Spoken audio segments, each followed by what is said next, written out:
¿Qué tal amigos de Filosofía y Humor? Hoy vamos a filosofar sobre una de las preguntas que aparece regularmente cuando nos introducimos en esta bella disciplina y que quizás se han hecho ustedes también. ¿Cuál es el origen de la filosofía? Si bien es sensato creer que la filosofía, en cuanto a reflexión filosófica, siempre ha existido, la verdad es que sí hay un primer origen de ella. Y para conocerlo, podemos dar una respuesta tanto histórica como filosófica.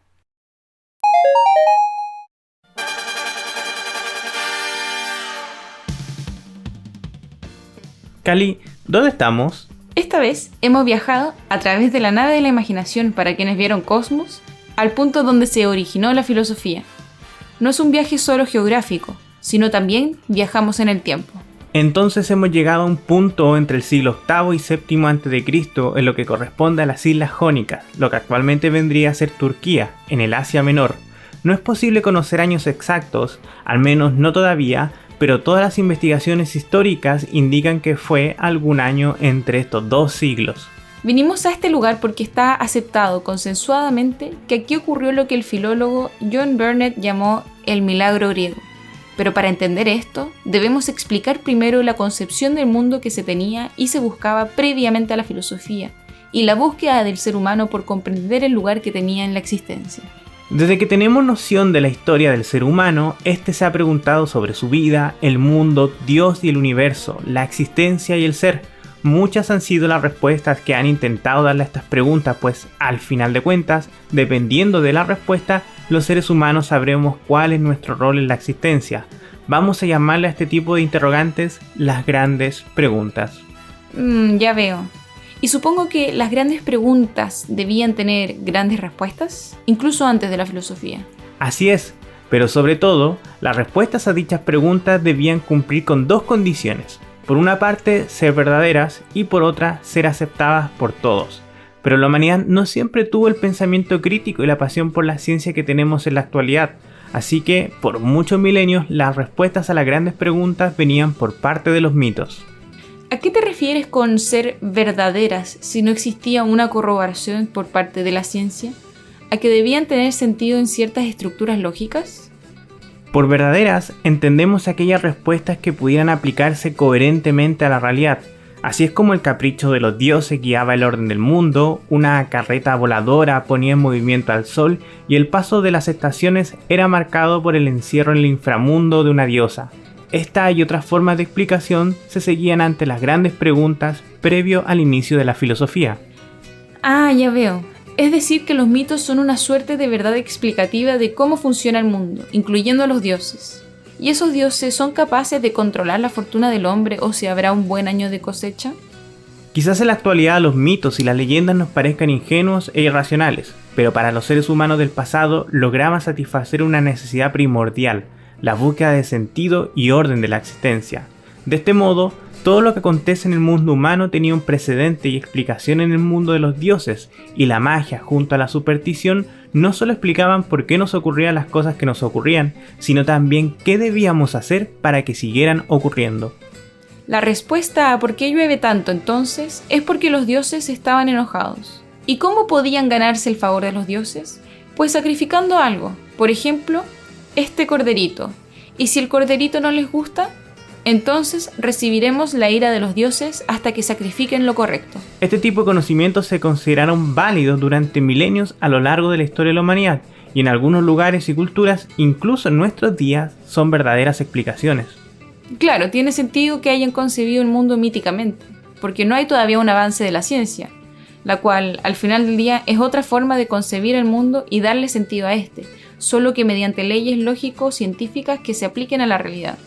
Por ejemplo, en la actualidad usamos cálculos y ecuaciones para explicar el orden material del mundo, los cuales son mucho más acertados que los mitos. Así es, pero ese es tema para otra historia, o video. Como comentábamos hace unos minutos atrás, en un momento cuya especificidad desconocemos, pero entre el siglo VIII y VII a.C., un sujeto se sintió satisfecho con estas respuestas míticas sobre la existencia. Este es el milagro griego de John Burnet. No se conformó con lo que estaba social y culturalmente aceptado como cierto, ni con el modo de entender el mundo. Él cuestionó los cimientos de la realidad. Ciertamente, él fue un heleno, o en una nomenclatura más moderna, un griego. Este dato no es menor porque sociológicamente hablando, el pueblo griego había alcanzado un nivel económico y una estabilidad política lo suficientemente buena como para que más y más ciudadanos se dedicaran a la poesía, la música, el arte, etc. Ya veo, tiene sentido. Al no tener que ganarse la vida todo el día con el sudor de su frente, en parte por tener esclavos, tuvieron tiempo libre, es decir, ocio. Y el ocio es un ingrediente necesario para poder pensar en los asuntos que van más allá de las necesidades inmediatas. Con el estómago lleno y un techo seguro bajo el cual cobijarse, ahora podían pensar en el universo, los dioses y la naturaleza. Y este griego, que se llamaba Tales, vivía en una ciudad jónica conocida como Mileto, la más grande y rica ciudad helena de su tiempo, por lo cual nosotros lo conocemos como Tales de Mileto. Espera. ¿Estamos hablando del mismo Tales de Mileto, conocido por el teorema de Tales sobre los triángulos semejantes que me enseñaron en el colegio? Así es, y de hecho, hay 2 teoremas geométricos de Tales, pues tiene otro sobre el ángulo inscrito en una circunferencia. De hecho, a Tales de Mileto no solo recordamos por ser el origen de la filosofía y por ende de la ciencia, sino que también por ser un gran matemático, un físico, un astrónomo y hasta un gran hombre de negocios. Pero de todo eso podemos ocuparnos en un video específico de este filósofo. Respecto del origen de la filosofía, Tales de Mileto significa el surgimiento de un pensamiento libre y crítico, que no se conforma con las respuestas míticas a las grandes preguntas ni aquellas que la tradición ha impuesto acríticamente. Tales de Mileto, el primer filósofo en cuanto tal, pasó a la historia por buscar respuestas racionales a través del intelecto a las preguntas que antes solo respondían los mitos. Claro, lo fundamental para Tales fue la comprobación racional de las respuestas más que una historia ficticia sobre ellas. No se conformó con una explicación que no se pudiera comprobar o que no tuviera argumentos convincentes detrás. No estaba de acuerdo con aquellas respuestas que tenían vacíos lógicos y contradicciones, supuestos y creencias o que implicaran más interrogantes imposibles de contestar como elementos sobrenaturales. Si el Señor ser tan poderoso, ¿por qué le importa que lo adoremos o no? Verás, Zack, porque Dios es todopoderoso, pero también inseguro, como Barbara Streisand antes de James Brolin. Él ha sido una roca.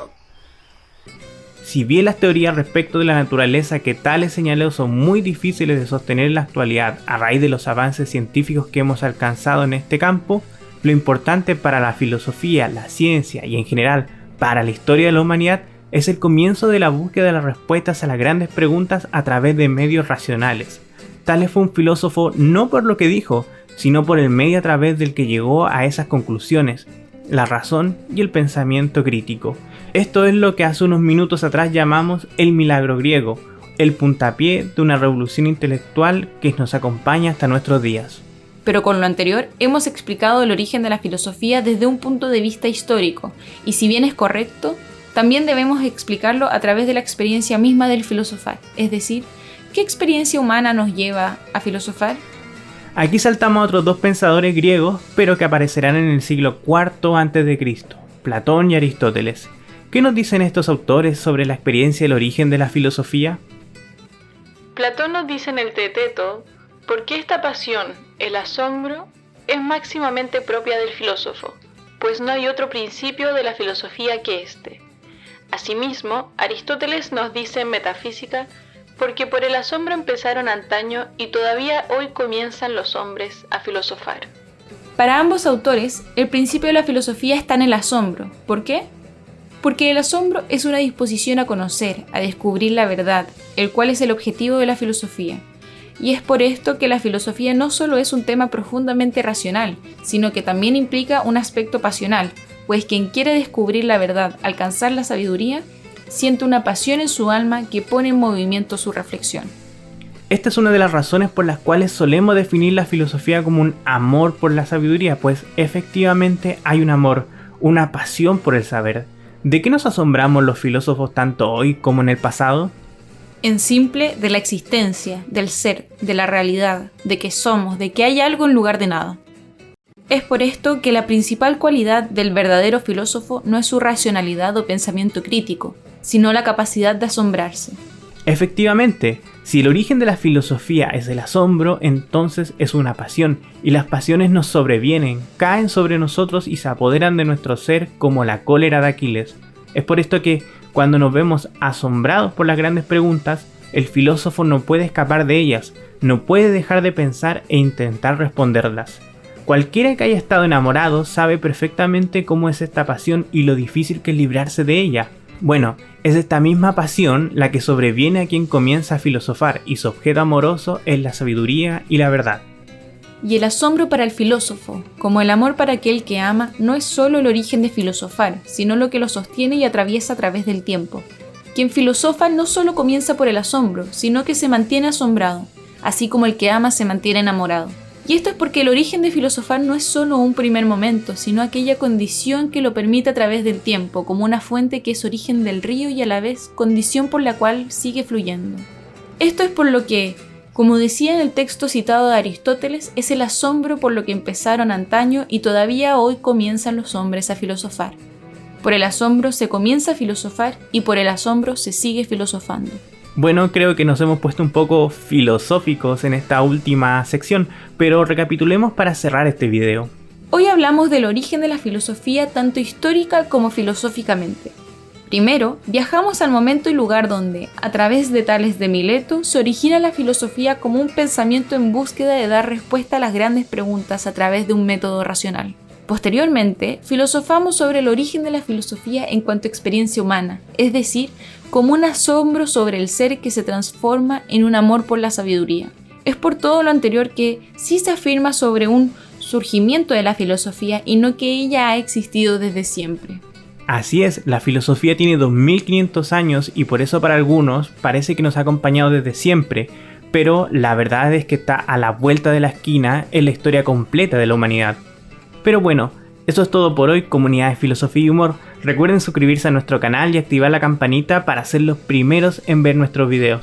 También pueden seguirnos en Instagram, donde estamos muy activos con preguntas, historias, encuestas, frases y memes todos los días. También síganos en nuestro podcast llamado Filosofía y Humor, tanto en Spotify, Google Podcast, Apple Podcast y Spreaker. Pronto subiremos un capítulo profundizando las ideas que expusimos en este video. ¡Chao!